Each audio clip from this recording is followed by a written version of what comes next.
Oke, selamat malam. Assalamualaikum warahmatullahi wabarakatuh.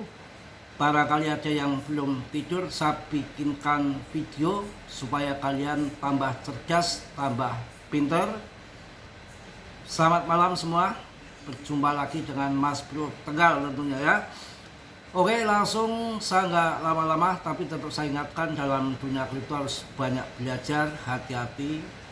Pikiran yang jernih, pikiran yang bening, nggak usah pakai pikiran yang ngepat-ngeput. Kalau cocok di channel sini ya silakan tonton, kalau enggak ya saya kick kok. Ya komen yang nggak beres saja langsung saya kick, nggak perlu kalian put. Justru saya untuk pemula itu saya bentengin, saya berikan informasi yang paling baik untuk kalian tanpa harus Mas Bro tipu-tipu ataupun tutup-tutupi. Saya selalu belak-belakan di dalam dunia kripto, selalu saya sampaikan untuk kalian. Salah satu contoh tadi mungkin ada yang nggak setuju komennya, makin sini makin ngawur bikin videonya.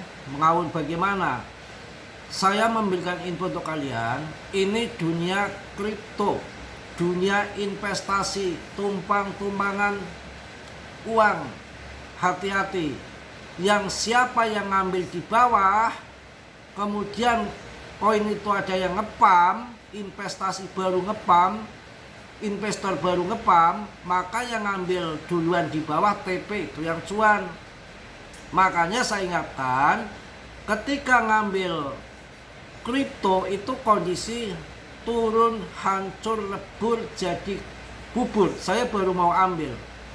Waktu awal PP itu listing pam gila-gilaan kawan, pamnya luar biasa. Saya cuek saja, malah awal-awal saya nggak bahas PP, nanti takutnya member saya kepancing. Awal-awal saya nggak bahas PP, malah saya fatput aja si PP itu. Apa sih PP saya bilang gitu. Tape itu karena apa? Itu tanpa kalian ketahui itu saya membentengin orang supaya jangan masuk dulu.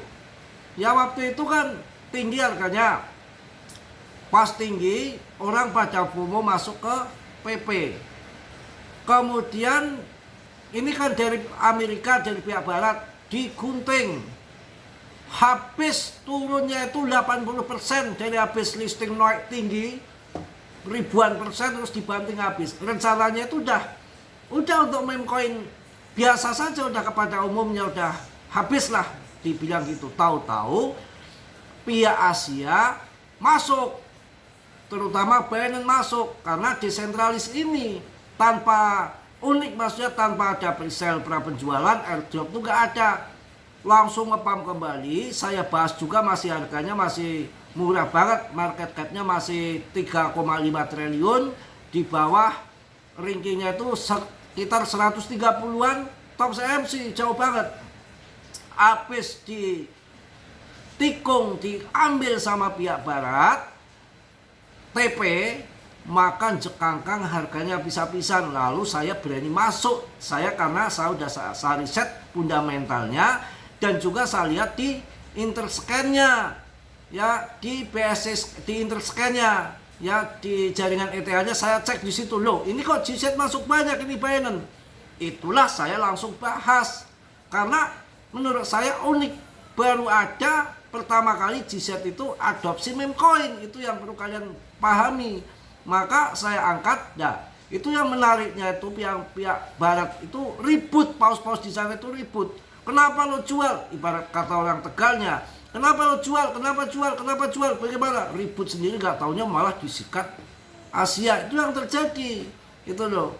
Jadi di sana itu tadinya hanya koin lelucon saja, ternyata hit karena dari ikon internet itu, The Proc itu, PP yang sangat unik memang. Kalau di Cina kan naga itu yang menjadi simbol keberuntungan. Kalau ini di Jepang itu kodok hijau, beda kodok hijau itu ya. Kalau di Jepang itu yang terjadi pada PP. Dan tadi ada yang nggak terima, saya sampaikan bahwa saya ngajarin bener. Kalau main kripto kondisi sudah hancur lebur. Tadi kan ada koin Mignet ya, koin Mignetnya punya Cardano itu Itu kan awal listing kan harganya berapa? Kalian tahu nggak? 7,7.500 itu. Bantingnya aja 500 rupiah.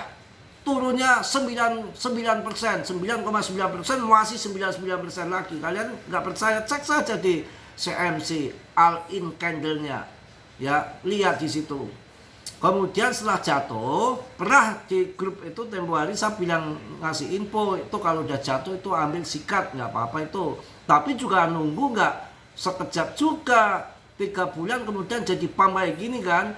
Pump kayak gini pun ini masih turunnya masih dalam, masih ada 67% ini penurunannya dari ATH-nya. Harganya baru 1.700, ATH-nya 7.500. Itu yang terjadi. Masa begini ngibun bikin konten makin ngawur? Kagak. Ya enggak. Gimana coba kalian lihat. Kita hitung dari tahun 2023 waktu PP naiknya 40 kali lipat lebih. BTC berarti kalau dilihat dari tahun 2023 di pas jatuhnya 16.000 K ataupun sekitar 250 juta sekian, itu berarti kalau 2M sekitar 8 kali lipat. Kemudian XRP kita hitung dari 5.000 lah tahun 2023 di awal tahun. Kemarin sempat 50.000, 10 kali lipat. Jadi pemenang siapa? Pemenang itu masih ada di PP, apalagi yang memang masuk ikut saya tahun 2023 itu market cap-nya kecil banget. 3,5 triliun ICR-nya, kalau sekarang 30 triliun saja udah naik 10 kali lipat dari sekarang ini. Nggak nipu-nipu, memang real. Yang japri-japri Mas Bro beli mobil itu udah banyak, ada yang beli rumah, bahkan masih punya koin miliaran, masih ada. Karena ya di saat lagi murah itu kan orang nggak mau ngelirik kalau lagi murah. Nah ini lagi turun gini orang banyak ketakutan, padahal ini salah satunya. Mungkin kalau dibilang Ibul yang di mana-mana kan ber itu ceritanya. Tapi perlu kalian ketahui, kemarin kan belum lama Binance Square itu memberikan pandangan bahwa meyakini nanti tahun 2026 akan terjadi bull run untuk all season. Itu loh, untuk all season nanti tahun 2026 itu banyak event yang akan terjadi di tahun 2026. Pertama adalah ini undang-undang aset ya. Itu akan di ACC final di Januari, sebetulnya akhir tahun ini, tapi ditunda sampai Januari clarity aset itu. Kemudian 2,5% nanti akan dipotong lagi. Fed ini di tahun 2026 ini akan potong lagi, akan ada dampak besar kembali. Dan banyak aliran modal yang akan masuk, perhitungan waktu tahun 2023 setelah tutup tahun 2022 tutup buku, ya segala macam bayar THR tahunan, maksudnya tunjangan tahunan, tutup buku, perhitungan kalkulasi dalam setahun untung berapa, hasil berapa, TTP segala macam. Pokoknya tutup buku lah judulnya. Itu dia akan mulai investasi dari tahun awal lagi, perhitungannya di Januari. Makanya Januari tahun 2026 dikatakan akan bull kembali. Nah kalau kita melihat yang terjadi BTC Halping itu kan masih lama, tahun 2028. Tahun 2028 di April.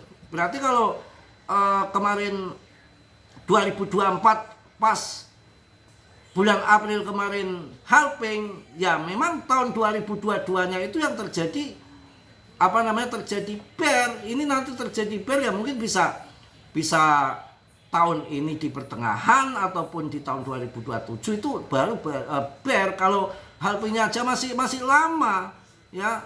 Dan kalian harus ingat bahwa tahun ini tuh semua tahun yang memang baru awal kita menjalani siklus baru ataupun model berkutakan yang baru. Karena sepanjang tahun-tahun yang sebelumnya itu bahwa siklus masih berjalan di relnya. Kalau ini semua pada meleset analisa itu saya rasa wajar saja, karena ini baru awal pertama setelah adanya ETF. Itu spot BTC itu memang tujuannya ingin kontrol market. Semua kan orang pada nggak tahu, mereka ingin kontrol. Tujuannya itu pada waktu itu kan terjadi perdebatan yang luar biasa. Waktu akan adanya ETF itu mentalnya itu nanti paling nggak itu 20 tahun lagi. biar ada helping ke sampai 5 kali dulu, mintanya 20. Ada sebagian pihak yang minta 5 kali helping lagi baru ada ETF. Tujuannya kan biar mereka nggak kontrol dan retail bisa membeli di harga murah. Kalau ini sudah nggak, diprediksi dari kemarin tahun 2023 itu kalau ada ETF nanti banyak institusi dana yang masuk, dana pensiunan dari berbagai belahan negara dunia, termasuk ada juga dari macam-macam perusahaan teknologi, ada juga malah yang dari university itu pada investasi di BTC, termasuk Elvasador ya, si Bukelek itu kan ya juga. Jadi makin luas pengadopsian dengan mereka perusahaan-perusahaan yang besar secara finansial, dia untuk urusan perut itu udah mampu makan sampai 5 tahun ke depan itu. Dan saya rasa dan termasuk orang-orang saham masuk kripto juga. Orang saham itu kan ngambil cuan 5 tahun 10 tahun sekali itu udah hal yang biasa saja. Nah, kita pemain kripto ini kaget. Makanya kalau tahun ini analisanya rada miring, rada melempem semua di mana-mana ya, kita sadari. Cuma yang penting untuk kalian ke depan jangan sampai terjerumus ke lubang yang sama. Kalau lubang yang pertama kita diceraikan ya cari lubang yang kedua. Langsung kok ke situ.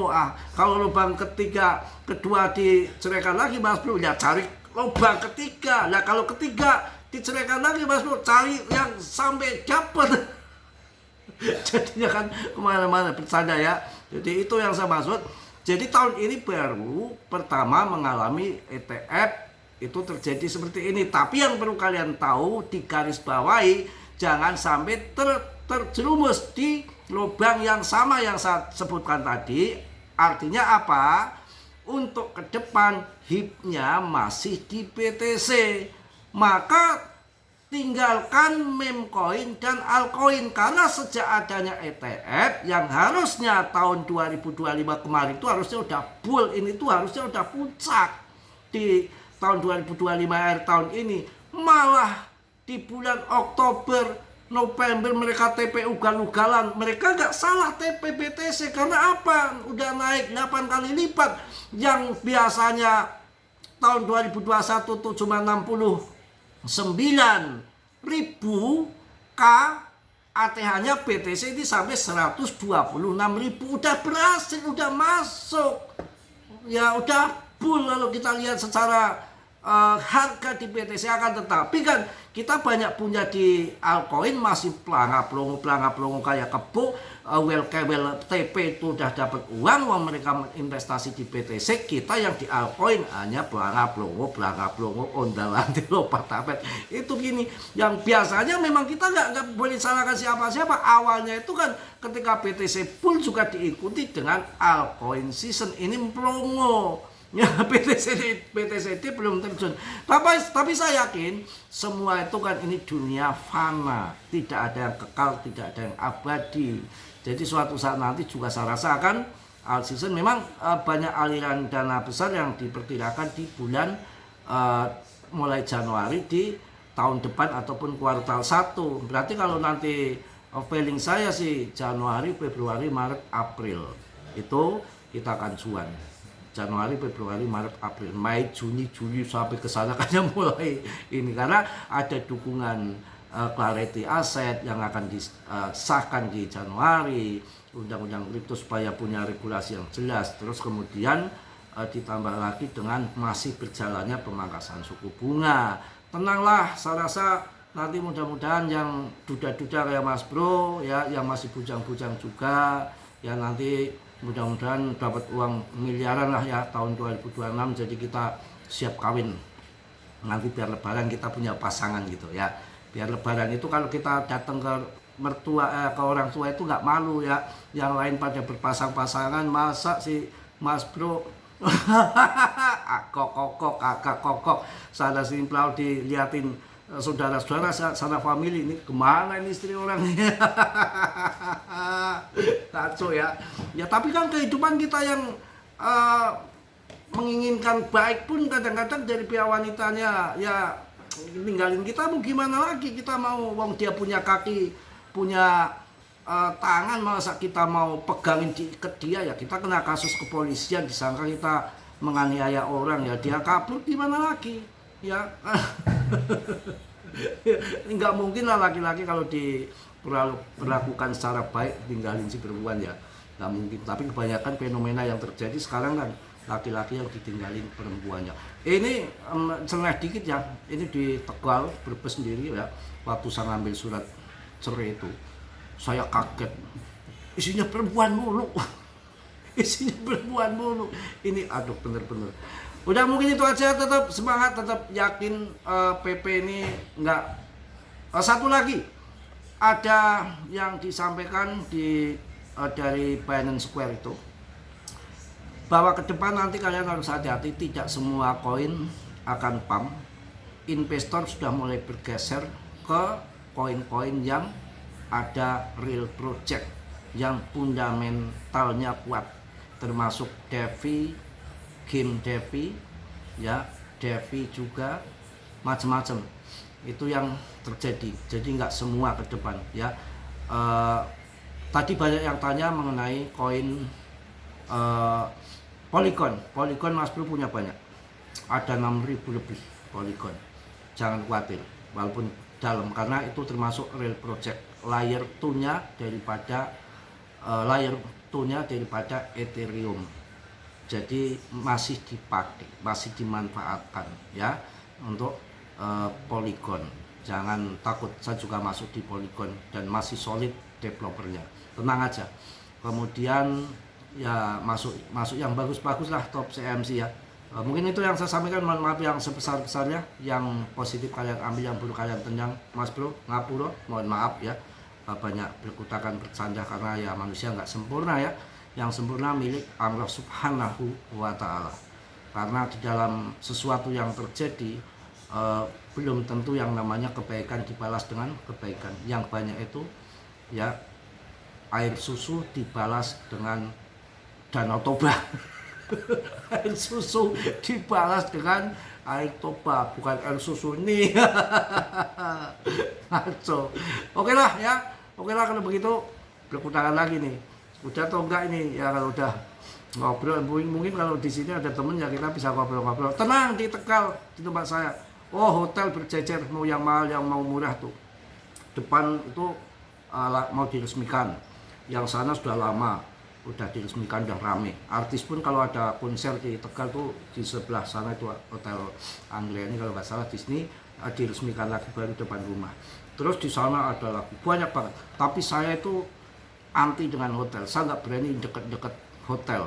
Lewat di parkir aja saya takut, karena orang pada kenal Mas Bro, udah duda lagi, ngapain Mas Bro keluar dari hotel, itu kan pikirannya negatif. Padahal kesana kenal ya, pingin tongkrong sama temen ya, nanti disangkanya macam-macam yang namanya orang itu ya. Apalagi di medsos begini kan saya terbuka sekali, mana ada orang mau menjelekkan dirinya sendiri, kecuali saya. Yang ada kan kebanyakan kan yang jelek dibaik-baikin. Anaknya sudah banyak, istrinya sudah 5. Mas Bro aku bujang, aku bujang. Ini hal yang kecil untuk bisa dinilai. Mas Bro mengaku duda.